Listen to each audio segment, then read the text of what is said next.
नमस्कार मित्रांनो, स्वागत आहे जी के मांडगोरा चॅनलवरती। प्रश्न पहिला आहे, माणसाची बुद्धी किती वर्ष वाढत राहते?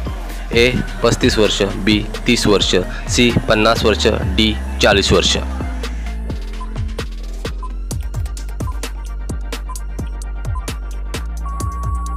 प्रश्नाचे योग्य उत्तर आहे डी 40 वर्ष। प्रश्न पुढचा आहे, कोणती भाजी खाल्ल्याने पोटात जास्त प्रमाणात गॅस तयार होते? ए गाजर, बी पालक, सी भेंडी, डी मुळा।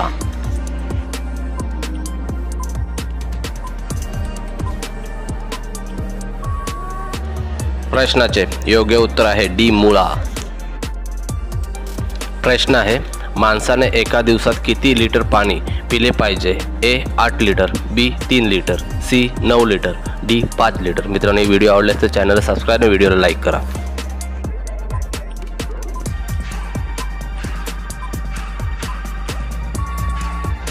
प्रश्नाचे योग्य उत्तर आहे डी 5 लिटर। प्रश्न पुढचा आहे, कोणता जीव माणसापेक्षा जास्त झाडे लावतो? ए मुंगी, बी साप, सी माकड, डी खारुताई।